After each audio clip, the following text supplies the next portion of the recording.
Hello friends, welcome to flavours and delicacies. இன்றைக்கி நம்ம பண்ண போகிறது, நமக்கு இந்த ரோட்டு கடையிலையோ இல்லை தள்ளுவண்டிகள்லாம் நம்ம அதிகமாக ரோட் சைடில் பார்ப்போம் இல்லைங்களா, இந்த சாட் ஐட்டம்ஸ். அதில் வந்து ரொம்ப முக்கியமான, எல்லாருக்கும் ரொம்ப பிடிச்சமான விஷயம் பார்த்திங்கன்னா இந்த வெள்ளை பட்டாணி சுண்டல் மசாலா. அதுதான் இன்றைக்கி பண்ண போகிறேங்க. ஸோ அதுக்கு முதல் வேலையாக ஒரே ஒரு உருளைக்கிழங்கு இந்த மாதிரி கட் பண்ணி போட்டிருக்கேன். அதோட இந்த வெள்ளை பட்டாணி இது வந்து ஒரு 1/4 கிலோங்க. நேற்றே ஊற வச்சிட்டேன், நேற்று நைட்டு. அதனால் அதுவும் இது ரெண்டுமே வந்து தேவையான தண்ணியை ஊற்றி குக்கரில் வைக்க போகிறேங்க. இப்போ இதுக்கு வந்து இந்த பட்டாணி குக்கரில் போட்டாச்சுங்க. இப்போ இதுக்கு வேக வைக்கிறதுக்கு முன்னாடி இதுக்கு தேவையான உப்பு ஓரளவுக்கு போட்டுக்கலாங்க, மீதி பத்தலைன்னா கூட அப்புறம் போட்டுக்கலாம். உப்பு, அப்புறம் ஒரு 1/4 டீஸ்பூன் மஞ்சப்பொடி இதுவும் போட்டு நல்லா மிக்ஸ் பண்ணி இது தேவையான தண்ணியை வச்சு நம்ம குக்கரில் ஒரு 5 விசில் போட்டு எடுத்துக்கலாங்க. விசில் வரட்டுங்க, ஒரு 5 விசில் வரட்டுங்க. அப்போ தான் அது சரியாக வேகும். அதுக்கப்புறம் அவங்க தேவையான மீதி ஐட்டம்ஸ் பொருளெல்லாம் இன்க்ரீடியன்ஸ் என்னென்னு பார்த்துட்டு 5 விசில் வரட்டுங்க. அப்போ தான் அது நல்லா வேகும் அந்த பட்டாணி. அதுக்கப்புறம் அதுக்கு தேவையான என்னென்ன இன்க்ரீடியன்ஸுங்கிறத பார்த்துக்கலாங்க.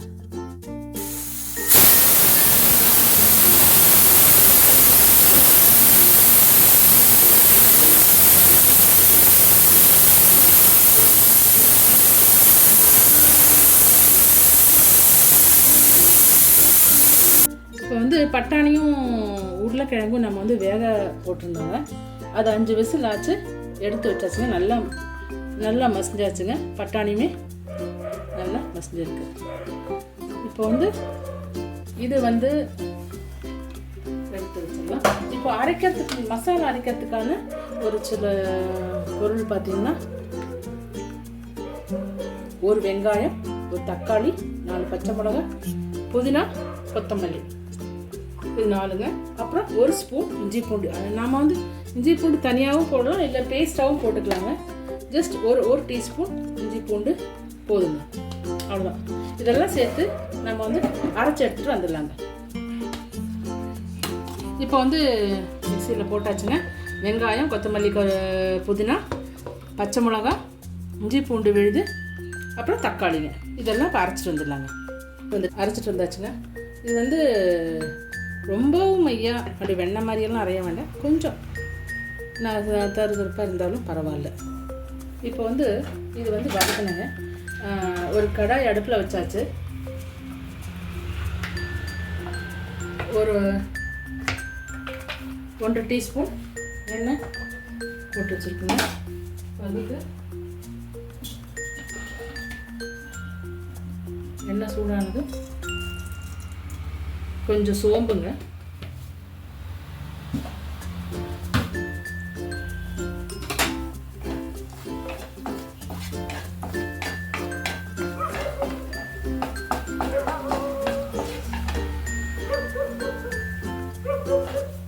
இதுக்கப்புறம் இந்த அரைச்ச மசாலா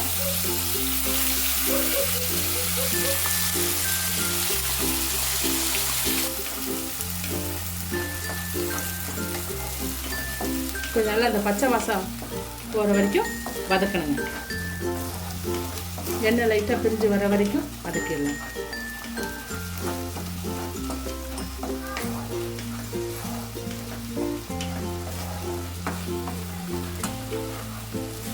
பட்டாணிக்கு தேவையான உப்பு போட்டிருந்தோம்.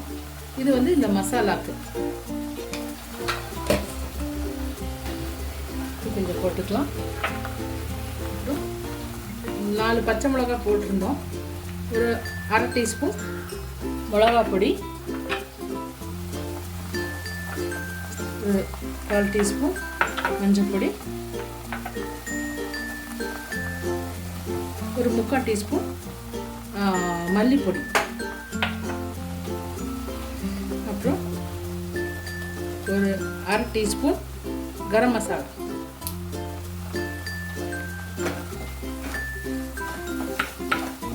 இது இப்போ நல்லா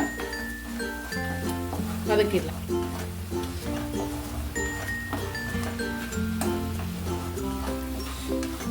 நல்ல கமகமான நல்ல வாசமாக இருக்குங்க. இந்த எல்லாம் மசாலா வதக்கும்போது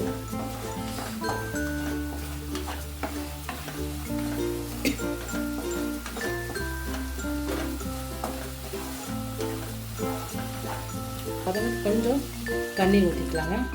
ஏன்னா பட்டாணி வேக வச்ச குக்கரில் தண்ணி இல்லை, தண்ணி ட்ரையாக போச்சு. ஸோ கொஞ்சம் ஒரு கிளாஸ் அளவுக்கு தண்ணி சேர்த்திருக்குங்க. இது நல்லா கொதிக்கட்டும். கொதிச்சதுக்கப்புறம் பட்டாணி எடுத்து சேர்த்துக்கலாம். மூடி போட்டு மூடி வச்சுருங்க. இது தெரிக்கும், மேலே தெரிக்கும், சுற்றியெல்லாம் தெரிக்கும். அதனால் மூடி வச்சுட்டு இதை இப்போ பார்த்தீங்கன்னா நல்லா கொதிக்க ஆரம்பிச்சிருச்சு. இப்போ வந்து அந்த பட்டாணி எடுத்து உருளைக்கிழங்கு பட்டாணி வேக வச்சது எடுத்து போட்டுக்கலாம்.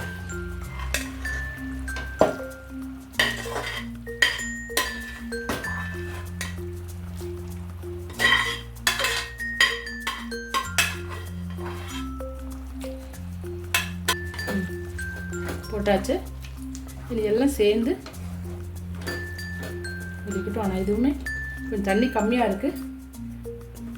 இன்னும் கொஞ்சம் தண்ணி ஊற்றி கொஞ்சம் டைல்யூட் பண்ணிடலாங்க. நல்லா கொதிக்கட்டும், எல்லாம் சேர்ந்து கொதிக்கட்டும். அதுக்கப்புறம்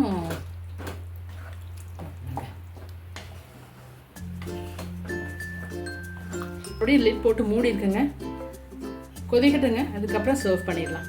மற்றதெல்லாம் அப்படியே போட வேண்டியது தான். இனி எதுவும் வேக வேண்டியதில்லை. லைட்டாக கொத்தமல்லி போட்டு இது கார்னிஷ் பண்ணி ஃபினிஷ் பண்ணிடலாம். அப்புறம் பிளேட் பண்ணிடலாங்க. பிளேட்டில் போட்டுடலாம். இப்போ நல்லா கொதிச்சாச்சுங்க.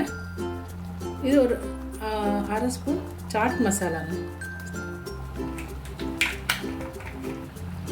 சாட் மசாலா போட்டு கடைசியில் அது உடனே இது ஆஃப் பண்ணிடலாம். ஸ்டவ் கொதிக்கக்கூடாது சாட் மசாலா போட்டு. ஸோ அவ்வளோதாங்க, இதாச்சு. இனி இது மேலே கொஞ்சம் கொத்தமல்லி,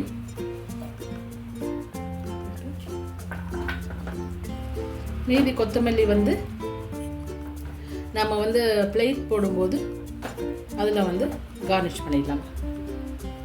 இப்போது இதுக்கு இது ரெடி ஆயிடுச்சு.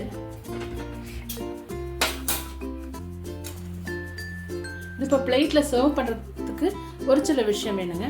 இது வந்து பானிபூரி, கேரட் துருவுனது, கொஞ்சம் வெங்காயம், இது வந்து ஓம்பொடி, இவ்வளோதாங்க. கொஞ்சம் கொத்தமல்லி,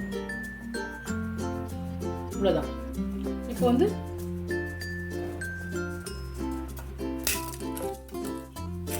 பூரியை கொஞ்சம் உடச்சி போட்டாச்சுங்க.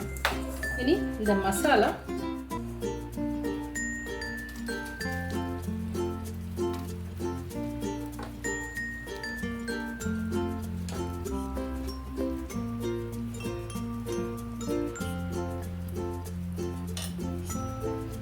போட்டு கொஞ்சம் வெங்காயங்க, ரொம்ப போட வேண்டாம், வெங்காயம் கொஞ்சம் போதும். பெரிய வெங்காயம் தாங்க போடணும். அப்புறம் கொஞ்சம் கேரட்,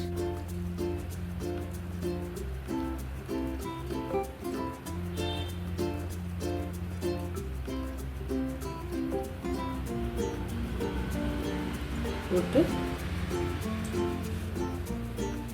கொஞ்சம் கொத்தமல்லி இதில் போட்டு கொஞ்சம் இந்த ஓம்பொடி கொஞ்சம் அப்படி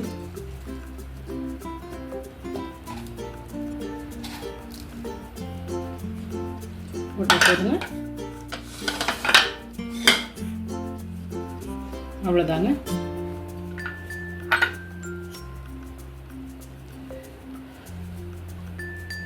சர்வ் பண்ணியாச்சுங்க. சர்வ் பண்ணியாச்சு. இது வந்து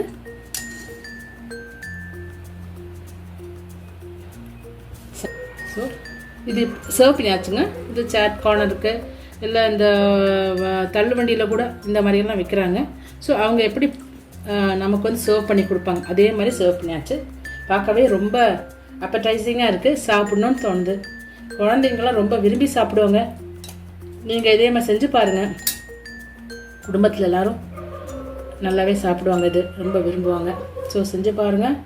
பிடிச்சிருந்தா இந்த ரெசிபி லைக் பண்ணுங்கள், ஷேரும் பண்ணுங்கள், கண்டிப்பாக சப்ஸ்கிரைபும் பண்ணுங்கள். தேங்க்யூ ஃபார் வாட்சிங். அடுத்த வீடியோவில் பார்க்கலாங்க.